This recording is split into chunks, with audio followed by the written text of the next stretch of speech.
Ini adalah film 10 tahun sebelumnya. Penyakit menular. Saat ini banyak yang membicarakannya. Dulu nonton film ini sangat biasa. Sekarang nonton film ini terjadi di sekitar kita. Komentar seperti ini sebenarnya sangat betul. Sumber virus penyakit berasal dari seekor kelelawar yang tertidur. Ia dibangunkan oleh para pekerja yang menebang pohon. Ia telah memakan pisang yang membusuk, terbang ke kandang babi terdekat. Seekor babi memakan kotorannya. Dan 2 hari kemudian dia dibawa ke restoran. Kepala koki sedang menyiapkan bahan-bahan, tapi dipanggil oleh anak buahnya. Setelah sederhana membersihkan tangannya, dia pergi ke aula. Kelly memberikan pujian atas masakannya, dan meminta untuk menjabat tangannya dan berfoto. Setelah makan penuh, Kelly pergi ke ruang catur. Pria Jepang di sebelahnya berkata padanya, jika ditiup seperti ini akan lebih beruntung. Sehingga dia pun melakukannya. Dia berdiri dan ingin pergi, namun ponselnya tertinggal di bar. Wanita Finlandia mengangkat teleponnya dan memanggilnya. Ketika pelayan kasino membersihkan meja, dia mengambil cangkir yang digunakan oleh Kelly. Pelayan kembali ke Hong Kong dengan kapal setelah bekerja. Dia sudah mulai merasa sedikit lemah. Saat masuk lift dia terus batuk. Pacarnya menyarankannya untuk pergi ke dokter. Dia merasa pusing saat di jalan. Saat menyeberang jalan dia ditabrak oleh mobil. Wanita Finlandia itu sedang dalam rapat perusahaan. Dia merasa tubuhnya sangat sakit. Setelah meletakkan folder yang dipegangnya, dia izin sakit dan pergi ke hotel bosnya. Ketika ditemukan, dia sudah mengeluarkan busa putih. Kaki ditutupi dengan bintik-bintik hitam. Pria Jepang itu naik pesawat pulang ke negaranya. Dia menyentuh cangkir pramugari. Saat turun dari pesawat dia pergi naik bus. Dia langsung meninggal di dalam bus. Orang-orang di sekitar mengelilinginya dan mengambil foto. Kelly pulang rumah dan memeluk anaknya secara langsung. Keesokan harinya ia diberitahu oleh sekolah. Suhu anaknya setinggi 38 derajat. Semua orang yang dia dekati telah meninggal semua. Kesadaran sendiri juga secara bertahap menjadi kabur. Dia jatuh ke lantai dan mengeluarkan busa putih. Setelah penyelamatan dari dokter, masih saja tidak berhasil. Dokter berniat membedah tubuh Kelly untuk mencari tahu alasannya. Paulus masih dalam kesedihan kehilangan istrinya. Namun teleponnya menerima kabar buruk dari rumah. Pada akhirnya, anaknya juga tidak bisa selamat. Pacar pelayan memutuskan untuk membawa abunya kembali ke kampung halaman. Ketika bus tiba di Guangdong, dia ditemukan meninggal oleh orang lain. Mulai saat ini, semuanya akhirnya menyadari pentingnya masker. Di garis depan selalu para staf medis. Mereka mengenakan seragam lengkap dan masuk memeriksa di tempat isolasi. Ada semakin banyak orang yang tertular. Satu persatu dibawa ke ambulans. Bencana tidak hanya menghancurkan sistem kekebalan tubuh manusia, juga mempengaruhi sistem kekebalan tubuh masyarakat manusia. Rumah sakit penuh dengan orang dan kepanikan.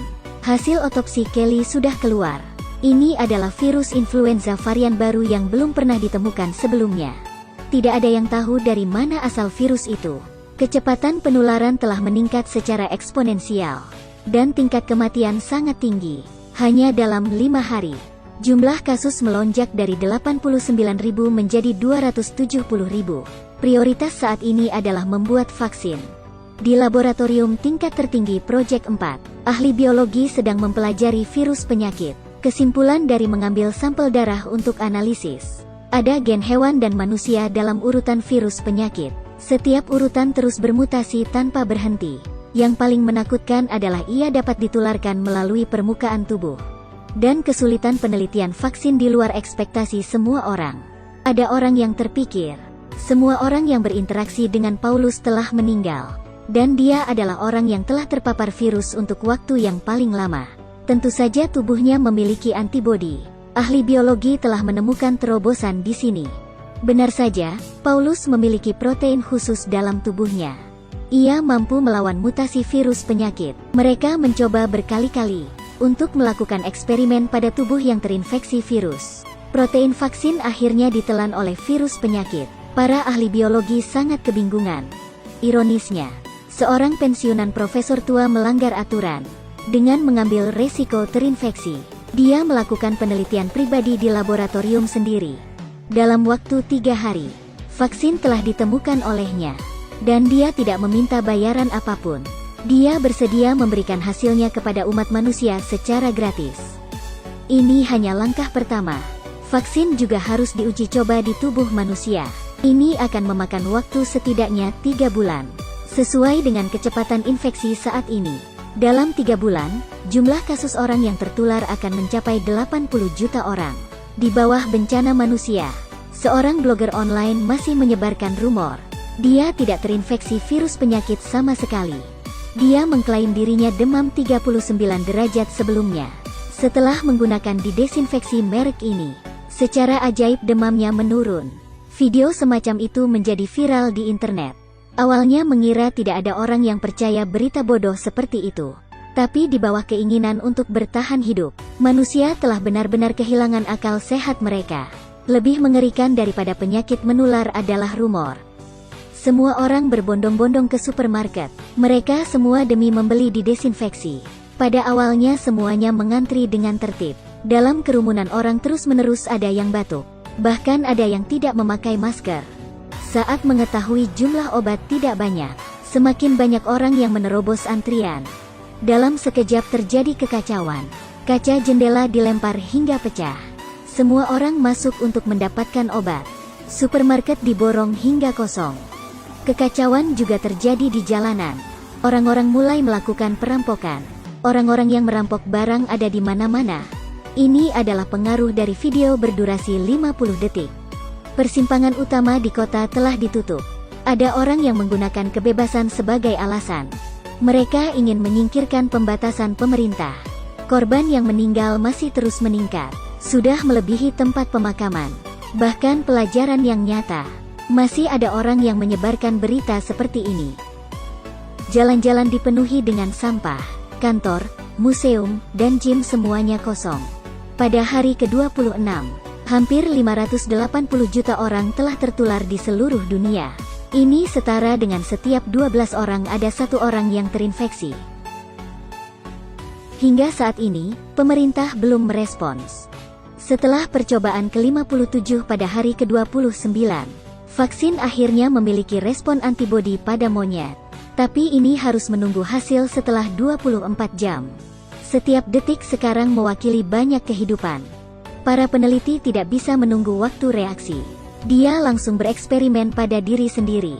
Dia pergi ke daerah karantina dan melepaskan maskernya. Kemudian mencium ayahnya. Ya, dia telah berhasil. Karena jumlah orang yang terinfeksi terlalu banyak. Siapa yang diprioritaskan untuk disuntik adalah masalah. Pemerintah memutuskan untuk mengambil angka. Hasil pertama keluar 0310. Artinya semua orang yang lahir pada tanggal 10 Maret akan divaksinasi untuk batch pertama. Artinya mereka harus mengambil angka 365 kali. Meskipun demikian, masalah tentang siapa yang mendapatkan vaksin pertama tetap ada. Mereka yang berada di urutan belakang memiliki niat jahat. Mereka masuk untuk merampok vaksin orang lain. Penjarahan di jalanan tetap sangat serius. Pemerintah juga merespon dengan cepat, memberlakukan pemberian vaksin di tempat. Orang yang telah divaksin akan mendapatkan gelang. 135 hari setelah wabah penyakit, orang-orang divaksinasi dengan tertib. Hidup telah kembali tenang.